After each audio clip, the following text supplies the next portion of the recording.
أشهد أن لا إله إلا الله وحده لا شريك له وأشهد أن محمدا عبده ورسوله أما بعد فأعوذ بالله من الشيطان الرجيم بسم الله الرحمن الرحيم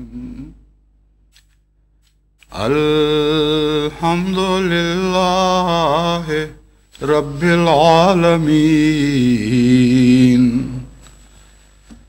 الرحمن الرحيم مالك يوم الدين إياك نعبد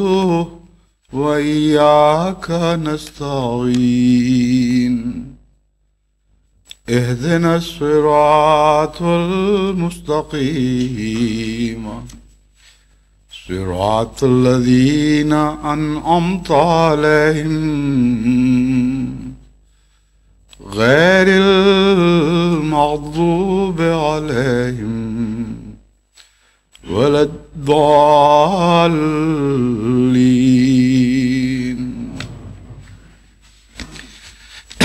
آج کا خطبہ بھی گزشتہ خطبات کے سلسلے کی ایک کڑی ہے جس میں یہ سمجھانے کی کوشش کرتا چلا آیا ہوں کہ کس طرح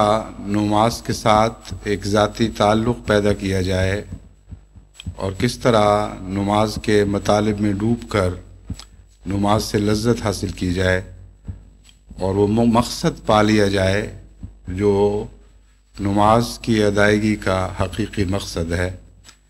یعنی یہ ایک ذریعہ ہے بندے کو خدا سے ملانے کا۔ پس جب تک ذریعے کا صحیح استعمال نہ ہو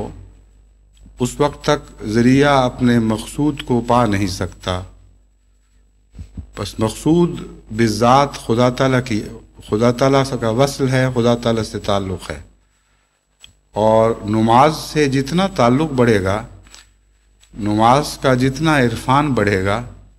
اتنا ہی زیادہ خدا تعالیٰ کی ہستی سے تعلق بڑھے گا اور خدا تعالیٰ کا عرفان بڑھے گا، اور نماز کے ذریعے آپ اپنی زندگی کے اپنی پیدائش کے مقصد کو پا سکتے ہیں۔ لیکن حقیقت یہ ہے کہ اگر ہم نماز سے بے سوچے سمجھے گزرتے چلے جائیں تو تمام عمر کی نمازیں بھی اس عارف باللہ کی ایک نماز کے برابر نہیں ہو سکتی جو ایک نماز سے گزرتا ہے مگر اس میں ڈوب کر، اس کو اپنا کر، اس کا ہو کر اس میں سے نکلتا ہے۔ اسی لیے بعض دفعہ بعض کم فہم لوگ یہ سمجھ لیتے ہیں کہ وہ ایک ہی نماز ہوا کرتی ہے جو خدا سے ملا دیتی ہے اور صرف ایک ہی نماز کافی ہے۔ یہ ایک بالکل غلط اور جاہلانہ تصور ہے۔ بعض جو زیادہ عارف بننے کی کوشش کرتے ہیں اور صوفیانہ مزاج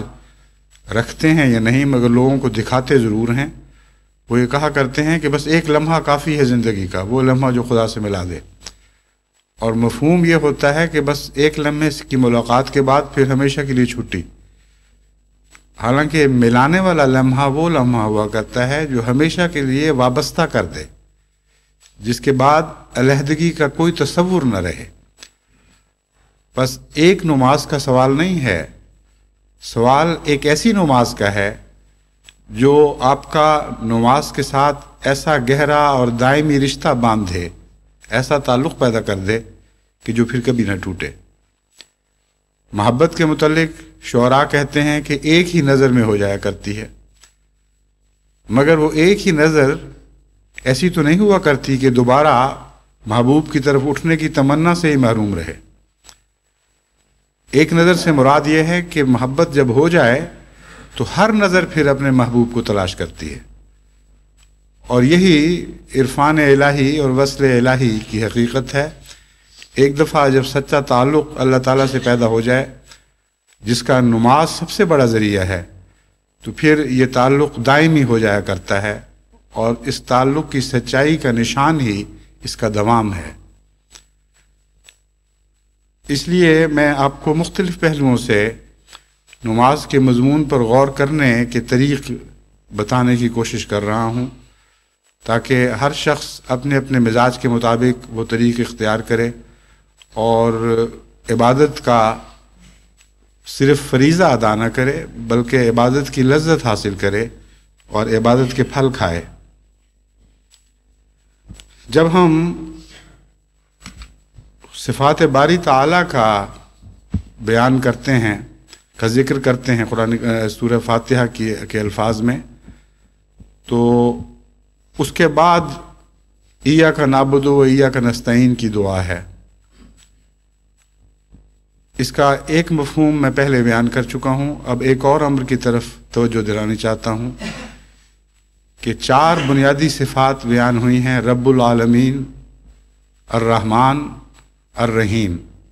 مالک یوم الدین۔ بس جب ہم ایاک نعبد کہتے ہیں تو اس کا ایک مطلب تو ہے کہ ہم تیری عبادت کرتے ہیں، تیرے سامنے سر جھکاتے ہیں اور اپنے وجود کو تیرے حضور پیش کر دیتے ہیں، گویا آج کے بعد یہ وجود ہمارا نہیں، تیرا ہو گیا۔ اور دوسرا معنی یہ ہے کہ ہم قدم بقدم تیرے پیچھے چلتے ہیں۔ جس طرح ایک غلام آقا کی پیروی کرتا ہے اور اپنی مرضی کا مالک خود نہیں رہتا، بلکہ یہ چاہتا ہے کہ مالک کی تصویر بن جائے،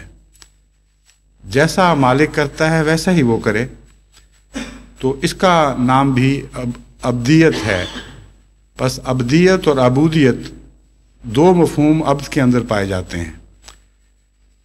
جہاں تک دوسرے مفہوم کا تعلق ہے، اس کو پیش نظر رکھیں تو نماز آپ کو روزانہ ایک پیغام بھی دے گی اور ایک محاسبہ بھی کرے گی۔ جب آپ کہتے ہیں ایاک نعبد، تو سب سے پہلے رب العالمین کی صفت آپ کے سامنے آ کھڑی ہوگی، اور آپ اپنے دل میں یہ سوچیں گے، اگر سوچنے کی اہلیت رکھتے ہوں، کہ کیا میں بھی رب بننے کی کوشش کرتا ہوں؟ کیا میری ربوبیت کا فیض بھی تمام جہانوں کی طرف، تمام جہانوں پر ممتد ہے یا ممتد ہونے کی کوشش کرتا ہے؟ یہ ایک سوال اتنا گہرا اور اتنا وسیع سوال ہے کہ اس کے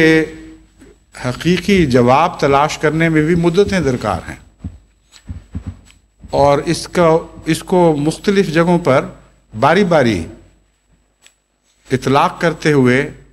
پھر اس کا الگ جواب حاصل کرنا ایک بڑی محنت کا کام ہے، مگر ایک بہت ہی دلچسپ سیر ضرور ہے۔ جب انسان کسی کو رب العالمین، کسی ذات کو رب العالمین تسلیم کرتا ہے اور ساتھ یہ اقرار کرتا ہے کہ یہ قابل تعریف بات ہے، الحمدللہ رب العالمین، رب العالمین ہونا کوئی برائی کی بات نہیں، بلکہ ہر پہلو سے قابل تعریف ہے، بلکہ تمام حقیقی تعریفوں کا مستحق رب العالمین ہے۔ تو اگر آپ رب العالمین بننے کی کوشش نہیں کرتے تو آپ جھوٹے ہیں۔ یہ منہ کی تعریف محض ہونٹوں سے نکلی ہوئی تعریف ہے اور دل سے اس کا کوئی تعلق نہیں، کیونکہ جو چیز آپ کو پسند آئے آپ ویسا ہونے کی کوشش کرتے ہیں۔ بس رب العالمین کہہ کر رب العالمین کا تعلق حمد باری تعالیٰ سے باندھ کر ہر سچے عبادت کرنے والے پر فرض ہی نہیں ہوتا، بلکہ اس کی دل کی آرزو بن جاتا ہے کہ وہ ویسا بننے کی کوشش کرے۔ اب رب العالمین کا مضمون تو بہت ہی وسیع ہے، لیکن اپنے گرد و پیش سے اگر آپ شروع کریں تو اس کا اطلاق نسبتاً آسان ہو جاتا ہے۔ بعض لوگ اپنے بچوں کے لیے رب ہوتے ہیں، لیکن دوسروں کے لیے نہ صرف یہ کہ رب نہیں ہوتے، بلکہ ربوبیت کے برعکس اثر دکھاتے ہیں۔ ماں اگر بچوں سے پیار کرتی ہے تو وہ بھی ایک ربوبیت کا مظہر ہے، لیکن وہ ربوبیت خدا کی نظر میں قابل تعریف نہیں ٹھہرتی یا قبولیت کے مستحق قرار نہیں دیتی، مستحق قرار نہیں پاتی جب وہی ماں اپنے سوتیلے بچوں سے ظلم کر رہی ہوتی ہے، جب دوسرے بچوں سے اس کا منفی سلوک ہوتا ہے، تو وہیں رب العالمین کا مضمون منقطع ہو جاتا ہے۔ ایسی ربوبیت جو محدود دائرے سے تعلق رکھتی ہو اس وقت تک قابل قبول ہے جب دائرہ وسیع ہو تو تب بھی ربوبیت جاری رہے اور منقطع نہ ہو جائے، لیکن ماں کی محبت اپنے بچوں سے اسی وقت ربوبیت کی تعریف سے باہر قدم نکال دیتی ہے جبکہ ماں کے تعلقات دوسرے بچوں سے اور دوسرے بنی نوع انسان سے منفی صورت اختیار کر لیتے ہیں۔ یہ ایک چھوٹی سی مثال ہے، مگر اس کو آپ پھیلائیں انسانی دائروں پر تو آپ کے لیے اپنا جائزہ لینا بہت ہی آسان ہو جاتا ہے۔ جب بھی آپ کسی سے تعلقات قائم کرتے ہیں تو وہ ایک لمحہ ہوتا ہے اپنے نفس کی اندرونی حالت کو جانچنے کا، تعلقات کس قسم کے قائم ہو رہے ہیں، کیوں ہو رہے ہیں، کیا ان میں تعلقات میں ربوبیت کا کوئی عنصر ہے بھی کہ نہیں۔ یہ وہ سوال ہے جو آپ کے تعلقات کو وضاحت سے کھول کر آپ کے سامنے لا کھڑا کرتا ہے، اور جب بھی تعلقات کروٹیں بدلتے ہیں اور لاشعوری حالت سے شعور میں ابھرتے ہیں، وہ وقت بھی ایسے ہوتے ہیں جب آپ اپنا جائزہ لے سکتے ہیں کہ آپ واقعتاً رب العالمین بننے کی کوشش کرتے ہیں کہ نہیں۔ بعض تعلقات جاری و ساری ہیں اور وہ ایک قسم کے لاشعور میں رہتے ہیں، مثلا اپنے ماحول سے، گرد و پیش سے، جانوروں سے تعلقات، یہ اگرچہ دبے ہوئے تعلقات ہیں لیکن ہیں صحیح، کیونکہ جس کائنات میں ہم سانس لے رہے ہیں یہاں لازماً ہمارے اس سے تعلقات ہیں۔ ایک بچہ چھوٹی سی بندوق لے کے شکار پر نکلتا ہے، اور جب وہ شکار کرتا ہے تو اس کے جانور سے ایک قسم کا تعلق قائم ہوتا ہے، اس کا یہ لاشعور سے شعور میں ابھر آتا ہے۔ اس وقت اگر وہ شکار کرتا ہے اور ربوبیت پر نظر رکھتے ہوئے خدا کی حمد ان معنوں میں کرتا ہے کہ مالک وہی ہے اور رب بھی وہی ہے، اس نے ہر شخص کے رزق کے انتظام فرمائے ہوئے ہیں، اور میرا جو اس جانور سے تعلق ہے بظاہر میں شکاری ہوں، لیکن یہاں خدا کی ربوبیت میرے لیے جلوہ دکھا رہی ہے، جس طرح اسی پرندے کے لیے اس نے اس وقت جلوے دکھائے جب یہ دوسرے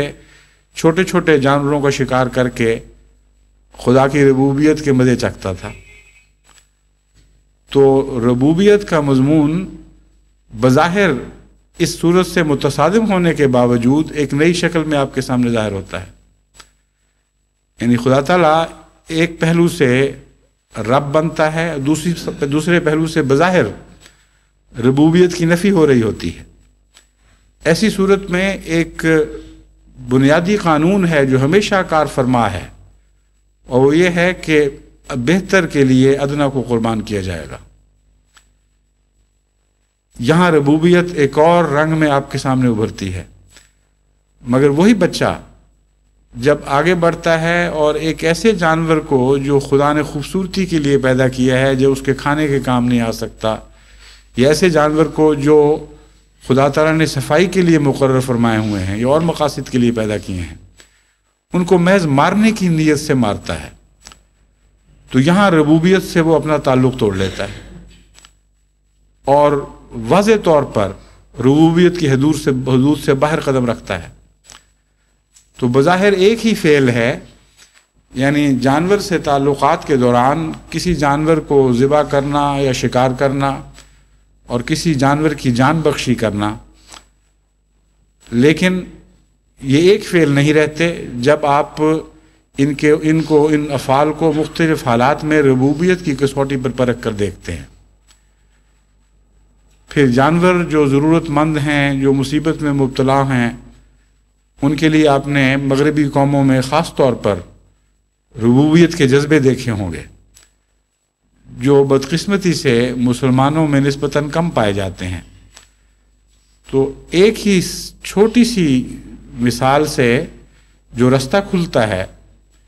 وہ ایک لامتناہی سفر بن جاتا ہے۔ انسان کے گرد و پیش سے تعلقات میں بے شمار قسم کے تعلقات ممکن ہیں، اور ہر تعلق میں جب آپ آگے قدم بڑھاتے ہیں یا نئے تجارب حاصل کرتے ہیں، جب لاشعوری تعلقات اچانک شعور میں ابھرتے ہیں، وہ وقت ہوتے ہیں، وہ اوقات ہوتے ہیں جب آپ اپنا جائزہ لے سکتے ہیں اور رب العالمین سے اپنے تعلق کو یا قائم کر سکتے ہیں یا منقطع کر سکتے ہیں۔ پھر ربوبیت کے دائرے میں بالعموم جیسا کہ آپ سب جانتے ہی ہیں، غرباء سے تعلق ہے، خدا کے مصیبت زدہ بندگان کی مصیبتوں کا حل ہے، اور اس کے برعکس ایسے افعال ہیں جو منفی اثر پیدا کرنے والے ہیں۔ ایک آدمی اگر ایک غریب کی سے ہمدردی نہیں کر سکتا تو اس کی ربوبیت کے متعلق ہم یہ کہہ سکتے ہیں کہ افسانوی ربوبیت ہے۔ وہ سمجھتا ہے کہ میں رب سے محبت کرتا ہوں، لیکن حقیقت میں نہیں، کیونکہ ویسا بننا نہیں چاہتا۔ لیکن ایک شخص جب ربوبیت سے کے برعکس تعلقات کسی سے قائم کرتا ہے، کسی غریب کا حق مارتا ہے، کسی یتیم کے اموال ہضم کرنے لگ جاتا ہے، کسی کمزور پر ظلم اور زیادتی کرتا ہے، تو یہ ربوبیت کی منفی علامات ہیں۔ اب ایسا شخص جب نماز میں کہتا ہے الحمدللہ رب العالمین، تو حقیقت میں آسمان سے یہ آواز کیا بن کر اس پر پلٹتی ہے، یہ سوال ہے۔ کیا وہ رحمت کے پھول بن کر اس پہ برسے گی، جیسا کہ آگے رحمان کا ذکر چلا ہے، یا برعکس شکل اختیار کرے گی؟ امر واقعہ یہ ہے کہ اگر انسان کا اپنا عمل ربوبیت سے منفی ہوگا تو یہ آواز کہ الحمدللہ رب العالمین ہمیشہ اس پر لعنت بن کر گرے گی، اور از خود یہ آواز اس کے لیے رحمت کے پھول اس پر برسانے کا موجب نہیں بنے گی۔ بس یہ مضمون بہت ہی وسیع اور گہرا ہے، اور اس مضمون کو آپ آگے بڑھائیں اور رحمانیت سے تعلق جوڑیں تو ایاک نعبد دوبارہ کہیں، اور پھر سوچیں کہ رحمان خدا نے آپ کے لیے کیا کیا کچھ پیدا کیا ہے۔ رحمان کا تصور قائم ہی نہیں ہو سکتا جب تک عدل کا تصور نہ ہو، کیونکہ رحمان عدل سے بالا ہے اور اوپر ہے۔ بالا ان معنوں میں نہیں کہ بے نیاز، بلکہ عدل کے قیام کے بعد رحمانیت کا مضمون شروع ہوتا ہے۔ بس جو شخص عدل پر ہی قائم نہیں، وہ یہ کیسے کہہ سکتا ہے الحمدللہ رب العالمین الرحمن الرحیم؟ رحمان تو ضرورت سے بڑھ کر دینے والا، حق سے بڑھ کر دینے والا، بن مانگے دینے والا۔ بس یہاں تعلقات کے دائرے ربوبیت کی ایک بالا شان دکھانے لگتے ہیں۔ ربوبیت کا مضمون زیادہ ارتقائی صورت میں انسانی ذہن پر ابھرتا ہے اور اس کے اعمال پر جلوہ گر ہوتا ہے۔ بس جب کہتے ہیں ایاک نعبد، تو یہاں کا سے مراد اللہ تو ہے ہی کہ اے خدا تجھ سے، مگر خدا کی کس شان سے تعلق باندھا جا رہا ہے؟ ربوبیت کا مضمون ایک تعلق پیدا کرے گا تو رحمانیت کا مضمون ایک دوسرا تعلق پیدا کرے گا۔ پھر رحیمیت کا مضمون ہے، جس میں محنت کا پورا اجر، بلکہ محنت سے کچھ بڑھ کر اجر دینے والا اور بار بار رحم کرنے والا ہے۔ ایک انسان اپنے تعلقات کے دائرے میں بڑی آسانی کے ساتھ اپنے آپ کو پرکھ سکتا ہے کہ کیا میں جب کہتا ہوں کہ الحمدللہ رب العالمین الرحمن الرحیم، تو رحیم تک میری حمد کی آواز پہنچتی بھی ہے کہ نہیں؟ کیا رحیمیت کو واقعی میں قابل تعریف سمجھتا ہوں؟ اور اگر سمجھتا ہوں تو پھر میں خود کیوں رحیم بننے کی کوشش نہیں کرتا؟ بس جہاں جہاں اس کے اس سوال کے جواب میں ایک منفی تصویر ابھرتی ہے یا بے رنگ تصویر ابھرتی ہے، وہیں اس کا ایا کا نعبدو کہنا اثر سے خالی ہوتا چلا جاتا ہے۔ جہاں منفی تصویر ابھرتی ہے اس کا مضمون بعد میں بیان ہوگا، پھر اس کے ساتھ کیا ہوتا ہے۔ آگے بڑھیں تو مالک یوم الدین تک آپ پہنچ جاتے ہیں۔ مالک میں خدا تعالیٰ کی نہ صرف ملکیت کی صفت بیان ہے بلکہ ملوکیت کی صفت بھی بیان ہے، یعنی مالک کے اندر سب چیزیں داخل ہو جاتی ہیں، لیکن جب یوم الدین کے ساتھ مالک کا مضاف ہو تو مالک یوم الدین کا مطلب یہ ہے کہ ایسا مالک جس کے قبضہ قدرت میں تمام انجام ہیں، وہ چیز اس سے بھاگ کر باہر نکل ہی نہیں سکتی۔ ساری عمر کوئی شخص محنت کرے اور وہ سمجھے کہ میری اس کوشش میں کسی اور نے کوئی دخل نہیں دیا اور میں کامیاب ہو گیا، لیکن اس محنت کا پھل گھر پہنچتے تک بھی اگر مالک یہ فیصلہ کر لے کہ اس سے فائدہ نہیں اٹھا سکے گا تو وہ فائدہ نہیں اٹھا سکے گا۔ اگر گھر میں پہنچ بھی جائے اور وہ بظاہر سمجھے کہ میں اپنی محنت کے پھل پر قابو پا چکا ہوں، یہ میرا ہو چکا ہے، اگر مالک یہ سمجھے کہ اس محنت کرنے والے کو فائدہ نہیں پہنچنا چاہیے تو وہ محنت کرنے والا خود دنیا سے اٹھ سکتا ہے، یا کوئی اور ایسی بلا اس پر نازل ہو سکتی ہے کہ گھر میں پھل موجود ہے لیکن محنت سے فائدہ نہیں اٹھا سکتا۔ تو مالک ایک ایسے کامل صاحب اختیار وجود کا تصور پیدا کرتا ہے جس کے قبضہ قدرت میں ہر چیز ہے، جو سیاست کا بھی بادشاہ ہے، جو ملکیت کا بھی بادشاہ ہے اور ملوکیت کا بھی، یعنی وہ تمام اختیارات بھی رکھتا ہے جو ایک مالک اپنی کسی چیز پر رکھتا ہے، خواہ وہ بادشاہ ہو یا نہ ہو۔ ایک چھوٹے سے چھوٹا غریب آدمی بھی کچھ نہ کچھ اختیار رکھتا ہے۔ ایک روٹی کا ٹکڑا بھی اگر اس کو بھیک کے طور پر ملا ہو تو اس ٹکڑے پر تھوڑا سا اختیار رکھتا ہے۔ تو مالک کے اندر یہ تمام اختیارات آ جاتے ہیں جن میں بادشاہ کو دخل کر دینے کا کوئی حق ہی نہیں پہنچتا، اور اگر وہ چاہے بھی تو ہر ایک کے اختیار چھین نہیں سکتا۔ تو مالک ایسے عظیم وجود کو کہتے ہیں جو ہر چیز کا حقیقی مالک ہے، چھوٹی ہو یا بڑی ہو۔ اور ملک کے اندر بعض ایسی باتیں ہیں یعنی بادشاہ کے اختیارات میں جو مالکیت کے دوسرے اختیارات میں نہیں ہوا کرتی۔ بادشاہ قانون بنا دیتا ہے، بادشاہ جب چاہے کسی کو ڈسپوزیس کر دیتا ہے، اس کے اختیارات وقتی طور پر چھین لیتا ہے، یہاں سوائے اس کے کہ وہ چھوٹی چھوٹی باتیں جن پر انسان کا اختیار رہتا ہی ہے وہ چھین نہیں سکتا۔ وہ اس کی ہر چیز سے پوزیشن سے محروم کر سکتا ہے، لیکن اس کے خیالات کے قبضے سے محروم نہیں کر سکتا۔ بس خدا جب مالک بنتا ہے تو ہر چیز کا مالک بن جاتا ہے، وہ بندے کے خیالات کا بھی مالک بن جاتا ہے، اور جب چاہے ان کو بھی تبدیل فرما سکتا ہے۔ وہ ہر ذی شعور کا مالک بن جاتا ہے، اور جب وہ بادشاہ بنتا ہے تو جس کو چاہے محروم کر دے۔ یہ مضمون قرآن کریم نے مختلف صورتوں میں مختلف آیات میں بیان فرمائے ہیں، جیسا کہ فرمایا اللہم مالک الملک تؤتی الملک من تشاء وتنزع الملک ممن تشاء۔ یہاں مالک کا معنی صرف کسی چیز کا کوئی قبضہ کرنے والا نہیں، بلکہ یہاں ملوکیت کے معنی اور بادشاہت کے معنی بھی اس میں داخل فرما دیے، جیسا کہ میں بیان کر رہا ہوں۔ اللہم مالک الملک، اے خدا تو ملک کا بھی مالک ہے، یعنی صرف چیزوں کا مالک نہیں، بادشاہتوں کا اور مضامین کا بھی مالک ہے۔ کوئی مضمون ایسا نہیں جس کا تو مالک نہ ہو، اور بادشاہت بھی ایک مضمون ہے جو تیرے قبضے قدرت میں ہے۔ تؤتی الملک من تشاء وتنزع الملک ممن تشاء، تو جس کو چاہتا ہے ملک عطا فرما دیتا ہے، جس سے چاہتا ہے ملک چھین لیتا ہے۔ انک علی کل شیء قدیر،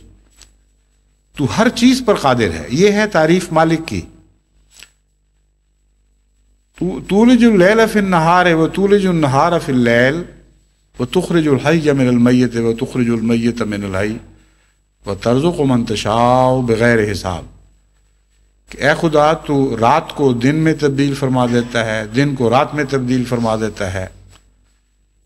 موت سے زندگی نکالتا ہے اور زندگی سے موت نکالتا ہے، مردوں سے زندہ پیدا کرتا ہے اور زندوں سے مردہ پیدا کر دیتا ہے۔ وَتَرْزُقُ مَن تَشَاءُ بغیر حساب، اور جس کو چاہے بے حساب رزق عطا فرما دیتا ہے۔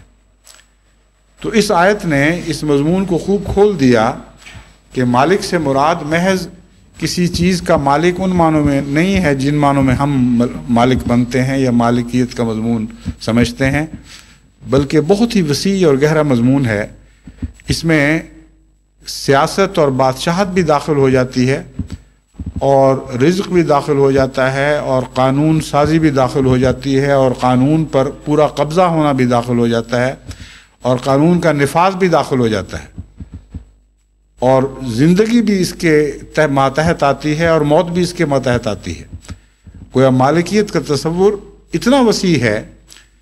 کہ رحمانیت نے جس تخلیق کا آغاز کیا تھا اور ربوبیت نے اس تخلیق کو جن جن منازل سے گزارا تھا، اور رحمانیت اور رحیمیت نے ان کے اوپر جو جو جوہر دکھائے، ان سب کے بعد جو آخری صورت وجود کی ابھرتی ہے، اس تمام صورت پر ہر پہلو سے خدا کا مکمل قبضہ ہے۔ بس مالک کا تصور ایک بہت ہی عظیم تصور ہے، اور مالک بننے کی کوشش کرنا یہ مضمون ایک مشکل مضمون ہے، لیکن اس کا تعلق پہلے مضامین سے ہے۔ امر واقعہ یہ ہے کہ مالک ظالم بھی ہو سکتا ہے، سفاک بھی ہو سکتا ہے، کسی سے ناجائز چھین کر بھی مالک بن سکتا ہے وقتی طور پر، اور ملوکیت کے اور ملکیت کے مختلف نہایت خوفناک مظاہر ہم دیکھتے ہیں۔ تو پھر ہم ویسا بننے کی کیسے کوشش کر سکتے ہیں؟ لیکن امر واقعہ یہ ہے کہ جب آپ ربوبیت کے دروازے سے داخل ہو رہے ہیں اور رب بننے کی کوشش مخلصانہ طور پر کر چکے اور کسی حد تک ربوبیت سے حصہ پا لیا، جب رحمانیت کے دروازے میں داخل ہوئے اور رحمان بننے کی کوشش کی اور کسی حد تک رحمانیت سے حصہ پا لیا، جب رحیمیت کے دروازے میں داخل ہوئے اور رحیم بننے کی کوشش کی اور رحیمیت سے کسی حد تک حصہ پا لیا، تو در حقیقت آپ ہی ہیں جو مالک بننے کی صلاحیت پیدا کر چکے۔ آپ ہیں جن کا یہ حق بنتا ہے کہ ایاک نعبد، اے خدا کچھ چیزوں میں تو ہم نے واقعتاً کوشش کی اور تیرے جیسے بننے کی کوشش کرتے رہے اور کسی حد تک بن گئے، مگر ملوکیت کا مضمون ایسا ہے جس میں ہمارا دخل نہیں ہے اور ہم مالک بن نہیں سکتے، کیونکہ یہاں کامل طور پر تیرا قبضہ ہے۔ اس لیے اب تو ہمیں مالک بنا بھی دے اور یہ توفیق عطا فرما کہ ہم ملوکیت کے وقت رب بھی ہوں اور رحمان بھی ہوں اور رحیم بھی ہوں اور تیری تمام صفات کے مظہر ہوں، اور ملوکیت تیری مالک ہونے میں جو یہ ایک خاص شان پائی جاتی ہے کہ مالک ہوتے ہوئے بھی تو دوسروں کو ملکیت عطا کر دیتا ہے، یہ شان بھی ہمیں بخش۔ اب یہاں خدا کی صفات کے مطابق مالک ہونا اور بندے کی صفات کے مطابق مالک ہونا دو الگ الگ چیزیں بن جاتی ہیں۔ ان شرائط کے ساتھ جو شرائط سورہ فاتحہ ہمارے سامنے رکھتی ہے، جب ہم مالکیت کے مضمون پر غور کرتے ہیں اور اس کا موازنہ اس مالکیت سے کرتے ہیں جو اس مضمون سے آ رہی ہے، ان شرائط سے آ رہی ہے، تو زمین و آسمان کا فرق پڑتا ہے، یا آسمان اور زمین کا فرق ظاہر ہوتا ہے۔ ایسا مالک جو اس جذبے سے پاگل ہو کر کے میری جائیداد بڑھے، میرا قبضہ قدرت بڑھے، ایسا بادشاہ جو اس ہوس سے پاگل ہو کر خدا کے بندوں پر حملے کرتا ہے اور اس کی مخلوقات کے لیے ایک عذاب بن جاتا ہے کہ کسی طرح میری ملک گیری کی ہوس پوری ہو اور میری مملکت وسیع ہو، وہ نہ رب بن سکتا ہے، نہ رحمان بن سکتا ہے، نہ رحیم بن سکتا ہے۔ مالکیت کسی کو دیتا نہیں بلکہ چھینتا چلا جاتا ہے۔ حالانکہ قرآن کریم نے مالکیت کی یہ تعریف فرمائی، توتی الملک من تشاء و تنزع الملک ممن تشاء۔ مالک وہ ہے، اصل حقیقی مالک وہ ہے جو عطا بھی کرتا ہے، صرف لیتا ہی نہیں، لیکن جب لیتا ہے تو وہ حق لیتا ہے جو ہے اس کا، اور کسی اور کا حق نہیں لیتا، اور جب عطا کرتا ہے تو کسی کو حق نہیں دے رہا ہوتا بلکہ اپنی طرف سے عطا کر رہا ہوتا ہے، کیونکہ کل مالک کلیتاً مالک وہی ہے۔ دنیا کے بادشاہ جو ملک گیری کی ہوس کے ساتھ حملے کرتا ہے، وہ ایسے حق چھین رہا ہے جو اس کا نہیں ہے، جو اس کے نہیں ہیں۔ وہ دوسرے بندگان خدا کے حقوق میں دخل اندازی کرتا ہے، اور غاصب کی چھینی ہوئی چیزیں اس کو مالک نہیں بنا دیا کرتی۔ ان میں سے اگر وہ کسی کو دے بھی دے کچھ، اور کوئی والی مقرر کر دے اور بظاہر کسی کے سپرد ملوکیت کرے، تو جیسا اس کا قبضہ ناجائز ویسے اس کی عطا ناجائز اور بے معنی اور بے حقیقت۔ لیکن جب یوم الدین کی شرط ساتھ لگا دیں تو یہ فرق بالکل ہی نمایاں اور اتنا زیادہ واضح ہو جاتا ہے کہ کوئی مشابہت کی شکل باقی نہیں رہتی۔ یوم الدین کا مطلب ہے جزا سزا کے دن، آخری دن کا مالک۔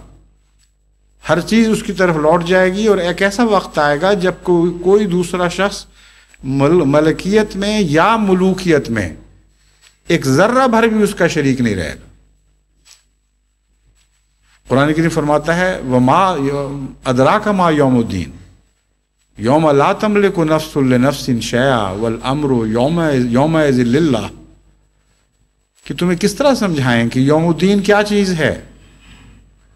یوم الدین اس دور کا، اس زمانے کا نام ہے۔ لا تملک نفس لنفس شیئا، کوئی شخص اپنے لیے یا اپنے کسی عزیز یا چیز کا بھی مالک نہیں رہے گا۔ لا تملک نفس لنفس شیئا والامر یومئذ للہ، اور ملکیت کا امر کلیتاً 100% خدا کی طرف لوٹ چکا ہوگا۔ بس یہ دنیا کے بادشاہ اور دنیا کے مالک عارضی طور پر آپ کو بظاہر مالک دکھائی بھی دیں اور خدا کی صفت ملوکیت میں شریک بھی دکھائی دیتے ہوں، مگر اس طرح دنیا سے خالی ہاتھ واپس جاتے ہیں، اور اس طرح ان کی ملوکیتیں اور ملکیتیں یا ان سے چھینی جاتی ہیں یا یہ خود ان سے جدا کیے جاتے ہیں، کہ بالآخر خدا کی مالکیت کا مضمون اپنی پوری شان سے بلا شرکت غیر ابھرتا ہے، اور ہر امر اس کی طرف لوٹ جاتا ہے۔ بس خدا کے بندے کے طور پر اس کی ملوکیت میں حصہ لینا اس مضمون کو بہت وسیع کر دیتا ہے، اور جو خدا سے مالکیت مانگتا ہے اور خدا جیسا بن کر مالک بننے کی کوشش کرتا ہے، اسے موت اس کی ملکیت سے محروم نہیں کیا کرتی۔ وہ ایک عالم بقا میں رہنا سیکھ لیتا ہے، یہاں جو کچھ پاتا ہے وہ خدا کی راہ میں خرچ کرتا ہے، اور ساتھ ساتھ اسے اگلی دنیا میں منتقل بھی کرتا چلا جاتا ہے۔ یہاں جو بادشاہتیں خدا کی خاطر عاجزی اور انکساری سے کرتا ہے، اور رب اور رحمان اور رحیم بن کر خدا کے بندوں سے اپنے تعلقات قائم کرتا ہے، بڑا ہو کر چھوٹا بنتا ہے، اس کی ملوکیت بھی قیامت تک کے دن کے بعد خدا تعالیٰ کی رحمت کے جلوے کی صورت میں اسے واپس کی جائے گی، اور بہت بڑھا چڑھا کر واپس کی جائے گی۔ بس اس دنیا میں ہم کس حد تک مالک ہوں گے اور کس حد تک ملک ہوں گے، اس کا تعلق اس دنیا میں خدا کے مالک اور ملک ہونے سے ہے، اور اس بات سے ہے کہ ہم نے اس مالک اور ملک سے کس حد تک تعلق جوڑ لیا۔ بس نعبدوں کا ایک یہ مضمون ہے، ایک یہ مفہوم ہے کہ ہم تیری عبادت کرتے ہیں، اور تو جانتا ہے اور تو دیکھ رہا ہے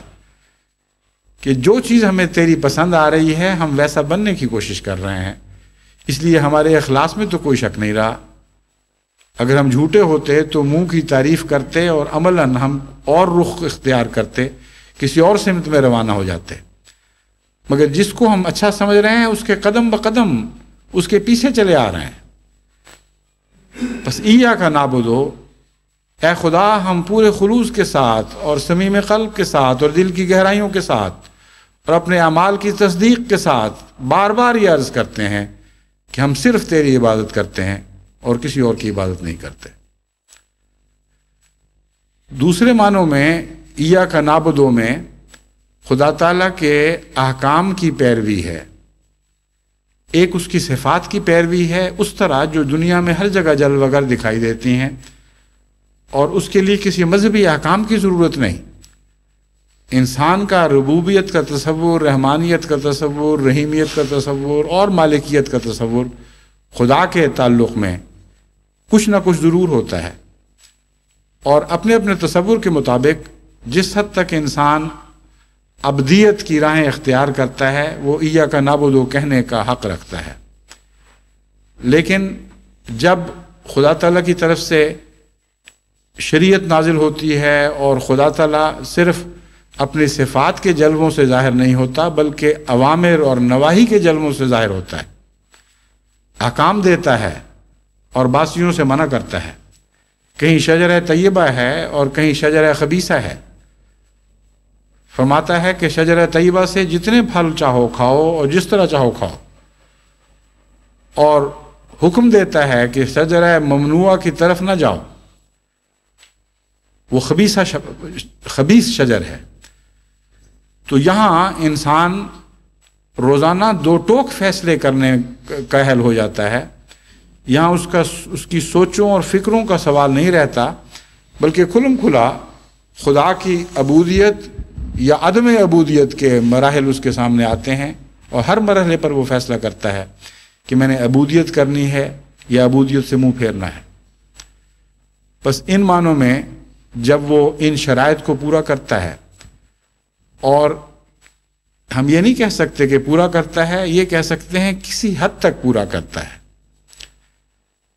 تو وہی چار صفات کے جلوے دوبارہ ایک کے بعد دوسرے ہمارے سامنے رقص کرتے ہوئے آ جاتے ہیں، ایک حسین نظارے کی صورت میں آ جاتے ہیں۔ ربوبیت کے معاملے میں ہم نے کس حد تک خدا کے احکامات کی پیروی کی اور اس کی مناہی سے بچے۔ رحمانیت کے پہلو سے ہم نے خدا تعالیٰ کے کس کس حکم کی پیروی کی اور کس کس حکم کا انکار کیا، اور رحیمیت کے پہلو سے ہم نے کس حد تک خدا تعالیٰ کے احکامات کی پیروی کی یا ان کا انکار کیا، اور اسی طرح مالکیت کے پہلو سے ہم کس حد تک واقعتاً خدا کے سچے بندے ثابت ہوئے۔ یہ عبودیت کے مضمون کو مکمل کر دیتا ہے، اور اسی مضمون میں یہ نماز بھی شامل ہے جس میں ڈوب کر آپ خدا سے یہ تعلقات قائم کر رہے ہیں۔ خدا نے ہی اپنے تعلق کا یہ ذریعہ بیان فرمایا اور سب سے زیادہ اس کو اہمیت دی۔ تو اس ساری دنیا کی سیر کے بعد جب آپ ایک نمازی واپس اپنے حال میں لوٹتا ہے تو یہ بھی پھر پہچانتا ہے اور دیکھنے کی کوشش کرتا ہے کہ میں کس حد تک نماز کے تقاضے پورے کر رہا ہوں، اور کس حد تک عدل کے ساتھ نماز کے تقاضے پورے کر رہا ہوں، اور کس حد تک عدل سے بالا اور اونچا ہو کر خدا کے حضور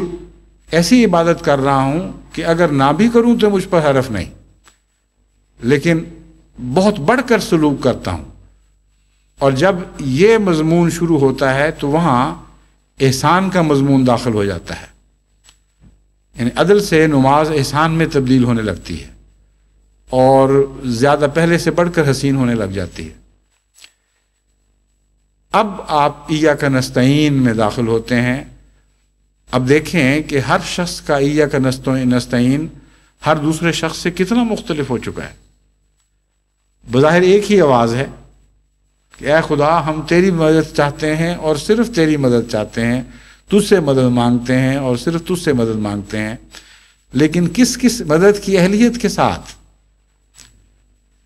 جب بھی سوالی حکومتوں میں پیش ہوا کرتے ہیں تو ان کے ساتھ ان کے بایو ڈیٹاز ہوتے ہیں، ان کے اعمال نامے ہوتے ہیں، جو چیز انہوں نے حاصل کی، جو حاصل نہ کر سکے، ان سب کے خلاصہ بعض صفحات پر درج ہو کر پیش ہوا کرتا ہے۔ اگر کسی نے چپڑاسی بھی بننا ہو تو اس کے لیے بھی کچھ صلاحیتیں درکار ہیں۔ بس وہ بادشاہ جو چپڑاسی بھی بنا سکتا ہے اور وزیر اعظم بھی بنا سکتا ہے، وہ بظاہر مالک تو ہے اور قدرت تو رکھتا ہے کہ جسے چاہے چپڑاسی بنا دے، جسے چاہے وزیر اعظم بنا دے، مگر آنکھیں بند کر کے ایسا نہیں کرتا۔ وہ دیکھتا ہے کہ درخواست کنندہ کے پاس کون سی دوسری صلاحیتیں ہیں، کون سے اس کے مددگار کوائف ہیں جن کی روشنی میں مجھے اس کے ساتھ اپنے تعلقات میں معین فیصلہ کرنا ہے کہ کس مرتبے پر اس کو میں نافذ کروں گا، کس مقام تک اس کو بلند کروں گا، اس کا رفع کہاں تک ہونا ہے۔ پس ایاک نستعین میں ادنا سے ادنا حالت سے لے کر اعلیٰ سے اعلیٰ حالت تک کی دعا مانگ لی گئی، مگر اس بات کا فیصلہ کہ یہ دعا کس حد تک قابل قبول ہوگی، یہ فیصلہ ایاک نعبدو نے پہلے ہی کر دیا ہے، اور ایاک نعبدو کے مضمون کی تفصیل خدا کی نظر میں ہے، اور فرشتے اس تفصیل کو لکھتے چلے جاتے ہیں اور ایک ایسا اعمال نامہ تیار کرتے چلے جاتے ہیں جن کے متعلق قرآن کریم فرماتا ہے کہ جب قیامت کے دن دوسری زندگی میں یہ اعمال نامہ انسان کے سامنے پیش ہوگا تو حیرت سے کہے گا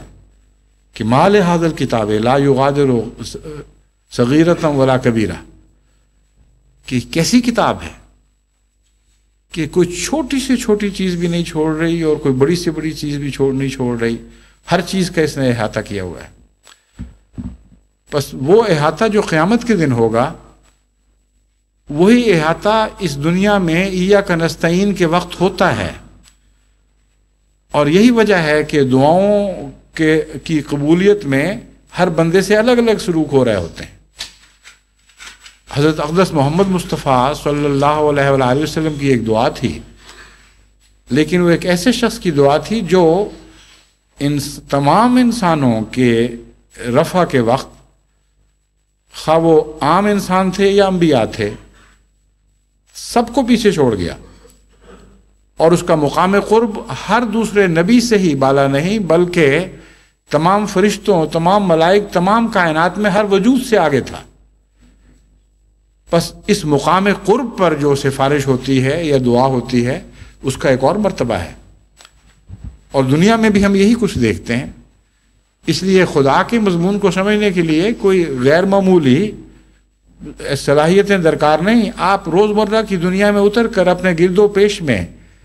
اپنی فطرت اور اپنے فطرت کے نتیجے میں تعلقات پر غور کریں، جو طبی تعلقات ہیں اور سچائی پر مبنی ہیں، تو آپ کے لیے خدا تعالیٰ سے تعلقات قائم کرنا کچھ بھی مشکل نہیں رہتا۔ اب ایک بادشاہ کے حضور اس کا وزیر اعظم جو اس کا چہیتا بھی ہو، وہ ایک درخواست پیش کرتا ہے، اگرچہ وہ درخواست ایسے غریبوں کی طرف سے ہے یا ایسے مجرموں کی طرف سے ہے جن سے بادشاہ کو یا تعلق نہیں ہے یا ان سے ناراض ہے، لیکن جب وزیر اعظم وہ درخواست پیش کرتا ہے تو اس کی حیثیت بالکل بدل جاتی ہے، اور قبولیت کا ایک بڑا مرتبہ اس درخواست کو حاصل ہو جاتا ہے۔ ورنہ ہر کس و ناقص کو کہاں یہ طاقت حاصل ہے کہ وہ بادشاہ کی بعض دفعہ زنجیر بھی کھٹکھٹا سکے، کوئی چاہیے کہ اس کی آواز وہاں تک پہنچے۔ تو وسیلے کا مضمون بھی اس سے شروع ہو جاتا ہے، اور اس مضمون کے مان بعد اہدنا الصراط المستقیم کی دعا اسی مضمون کو آگے بڑھا رہی ہے، اور نئے نئے جہان علم و معرفت کے ہمارے سامنے کھولتی ہے۔ ایاک نستعین مدد مانگیں تو کیا؟ یہاں نستعین کا صرف عبودیت سے ان معنوں میں تعلق نہیں جو میں بیان کر چکا ہوں، بلکہ نستعین ایک خالی برتن ہے۔ اب دیکھنا یہ ہے کہ اس میں کیا مانگا گیا ہے۔ نستعین کا ایک تعلق رب سے ہے، رحمان سے ہے، رحیم سے ہے، مالک یوم الدین سے ہے، اور عبادتوں سے ہے، اور اس کی روشنی میں ہر چیز انسان مانگ سکتا ہے، ایک تسمہ بھی خدا سے مانگتا ہے اور مانگنا چاہیے، اور قرآن حضرت صلی اللہ علیہ وآلہ وسلم نے یہی فرمایا ہے کہ خدا سے صرف بڑی چیزیں نہیں، چھوٹی چیزیں بھی مانگو، اور صرف چھوٹی نہیں بلکہ بڑی چیزیں بھی مانگو۔ تو نستعین ایک بہت بڑا وسیع اور کھلا برتن ہے جس کو آپ نے بھرنا ہے کچھ نہ کچھ مانگ کر۔ لیکن جب آپ یہ کہتے ہیں ایاک اہدنا الصراط المستقیم، تو یہاں آپ دنیاوی چیزوں سے ہٹ کر کچھ اور مانگنے لگے ہیں۔ اب یہاں نعمتیں نہیں مانگ رہے بلکہ مراتب مانگ رہے ہیں،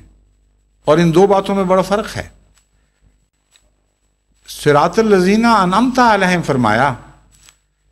یہ نہیں فرمایا کہ اے خدا ہمیں ہدایت دے اس رستے کی طرف جس پر نعمتیں ملتی ہوں۔ نعمتیں تو جتنی مانگنی تھی پہلے ہی مانگ چکا ہے، یعنی دنیا کی نعمتیں اور دوسری ایسی چیزیں جو نعمت کہلاتی ہیں۔ یہاں کہیں یہ نہیں فرمایا کہ اے خدا ہمیں اس رستے کی ہدایت دے جو جہاں نعمتیں ملتی ہوں، فرمایا انعمت علیہم، اس رستے کی طرف ہدایت دے جہاں تیرے پیار حاصل کرنے والے، تجھ سے انعام پانے والے چلتے ہیں۔ اب یہاں اس دعا میں نعبدو اور نستعین کے دونوں مضامین اکٹھے ہو گئے ہیں۔ یہ بتایا گیا ہے کہ روحانی مرتبے اور قرب الہی کے لیے اگر تم دعا مانگو گے تو یہ ایک ایسا مضمون ہے جو عام حالات میں نعمتیں عطا کرنے سے مختلف مضمون ہے۔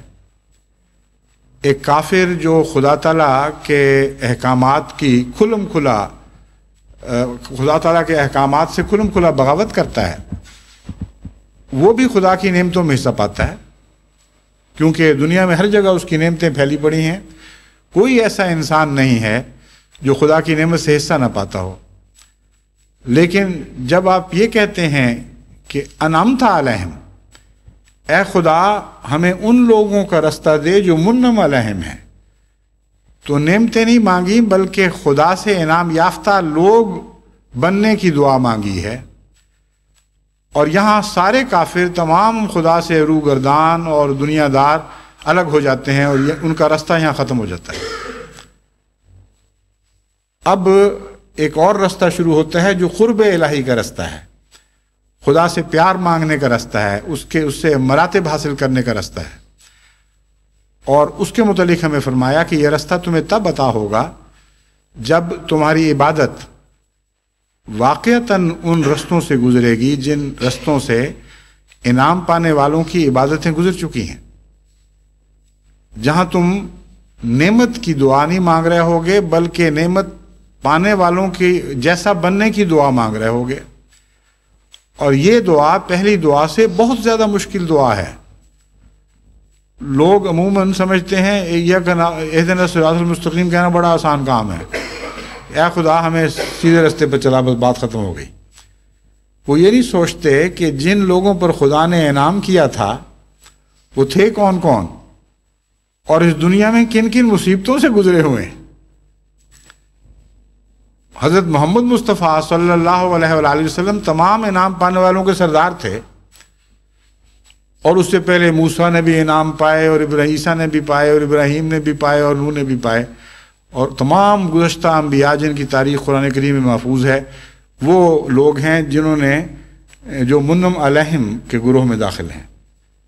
اس رستے پر چلتے رہے جس پر خدا نے انعام پانے والے انسان پیدا کیے تھے۔ انعام نہیں رکھے، انعام حاصل کرنے والے انسان پیدا کیے تھے۔ اب ان پر آپ نظر ڈالیں تو ہر ایک کی زندگی ایک مصیبت، یعنی دنیا کی نظر میں ایسے خطرناک مراحل سے گزرے ہیں، ایسے تکلیف دہ حالات کا ساری عمر سامنا رہا، ایسی آزمائشوں میں مبتلا ہوئے، ایسے دکھ ان پر لادے گئے کہ جو عام انسان کی کمر توڑ دیتے ہیں۔ تو کیا آپ یہ دعا مانگ رہے ہیں کہ اے خدا ہمیں وہ بنا دے؟ اچانک ایک جھٹکا لگتا ہے انسان کو، اور انسان حیران رہ جاتا ہے کہ میں کہاں پہنچ گیا۔ ایاک نعبد و ایاک نستعین کہتے کہتے آرام سے ہم ہر چیز میں مانگتے ہی چلا جا رہا تھا، اور اچانک ایسے مقام پر پہنچ گیا ہوں جہاں ڈر لگتا ہے اور دل میں خوف پیدا ہوتا ہے کہ میں کیا مانگ رہا ہوں. اور اگر دیانتداری سے یہ مانگتا ہے تو پھر ہر بڑی سے بڑی قربانی کے لیے تیار ہونے کی کوشش کرتا ہے اور ارے نہ مناسک نہ کی دعا مانگ رہا ہوتا ہے. یہ کہہ رہا ہوتا ہے کہ اے خدا آپ مجھے میری قربان گاہیں دکھا، مجھے بتا کہ کہاں کہاں میرے خون کے قطرے تیری راہوں میں بہنے چاہیے، کس کس مقام پر میرے سر قلم ہونے چاہیے اور میری جان تجھ پر فدا ہونی چاہیے. کتنی ایک عظیم اور لیکن کتنی محیب دعا بن جاتی ہے ان معنوں میں کہ انسان منعم علیہم کے گروہ پر جب غور کرتا ہے، منعم علیہم کے گروہ پر غور کرتا ہے تو ایک اور ہی تصویر ابھرتی ہے. اور اس تصویر کے ساتھ خوف جو پیدا ہوتا ہے اس کے لیے اللہ تعالیٰ نے اس کا علاج قرآن کریم میں رکھ دیا ہے. فرمایا منعم علیہ وہ نہیں ہیں جو صرف انبیاء سے تعلق رکھتے ہیں، بلکہ ان کے مختلف مراتب ہیں. وَمَن يُطِعِ اللَّهَ وَالرَّسُولَ فَأُولَٰئِكَ مَعَ الَّذِينَ أَنْعَمَ اللَّهُ عَلَيْهِمْ مِنَ النَّبِيِّينَ وَالصِّدِّيقِينَ وَالشُّهَدَاءِ وَالصَّالِحِينَ وَحَسُنَ أُولَٰئِكَ رَفِيقًا. تو اے بندو خوف نہ کھاؤ لیکن سچائی سے دعا ضرور مانگو. اگر تمہیں ابھی یہ حوصلہ نہیں کہ منعم علیہم لوگوں میں سے کے سرتاجوں کا جیسا بننے کی کوشش کرو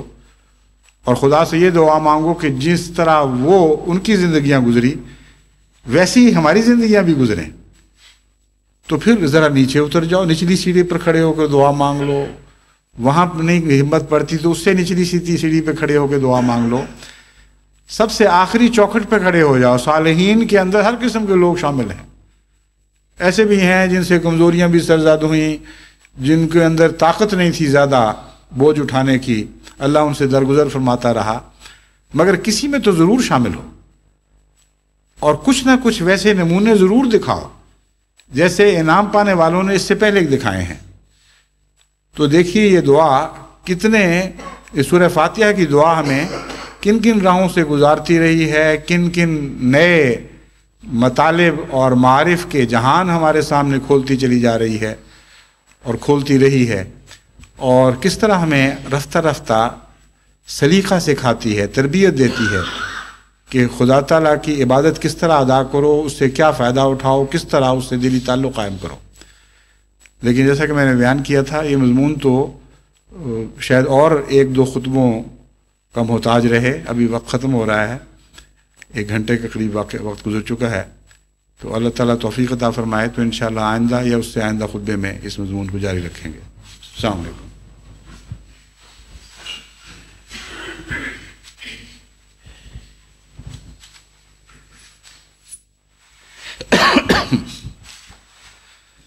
الحمد لله نحمده ونستعينه ونستغفره ونؤمن به ونتوكل عليه ونعوذ بالله من شرور أنفسنا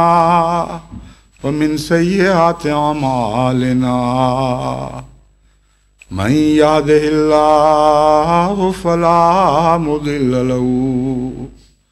ومن يضلله فلا هادي له. ونشهد أن لا إله إلا الله وحده لا شريك له ونشهد أن محمدا عبده ورسوله. عباد الله رحمكم الله إن الله يأمر بالعدل والإحسان وإيتاء ذي القربى وينهى عن الفحشاء والمنكر والبغي يعظكم لعلكم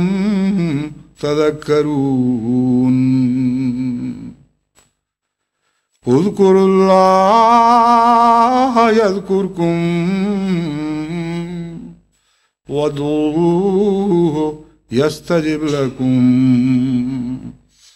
ولذكر الله أكبر.